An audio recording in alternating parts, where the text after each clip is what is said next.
Okay, I'm recording now. See, I've been talking with the lady who owns this car, and she got in there as an inheritance, and she loves it so much she doesn't want to drive in the winter. And she's like me; she agrees that all this stuff, like you see here in the street, is freaking boring. It's so dull.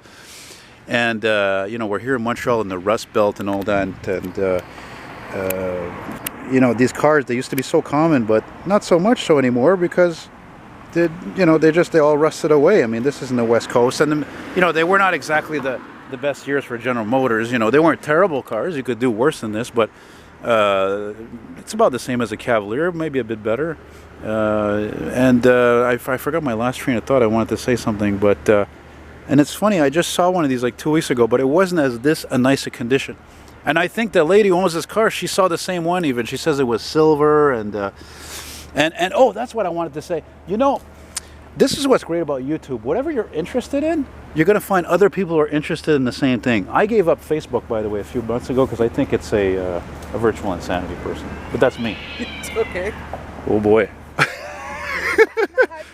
And I should mention to you, by the way, a few hours ago, not even, maybe an hour ago, I filmed and done a Rambler American, if you know what that is. Nope. Google it. Okay. Anyway, the thing about YouTube, again, is that it's, you know, even, sure, there's some people usually my age or older, some of them are not going to care about these cars. Like, oh, c'est des poubelles, they're garbage. Everybody has a different opinion about some, but there's a lot of people who have great memories of these cars, the celebrities, the Century.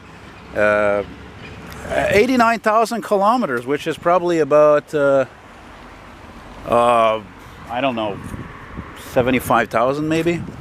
Look at the interior, it's beautiful. It's got the floor shifter, that blew my mind. I've never seen that before. That's really cool, you know.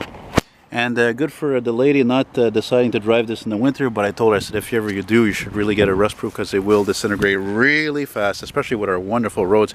She told me, too, off the bat, oh, it's an LE, yeah, okay, because you know there was an STE, that was top of the line, that those wire caps, I didn't remember seeing them much. Usually it was a regular hubcap, and these ones have a lock, which is great because the regular hubcaps are such a cheap plastic, they would pop off very easily.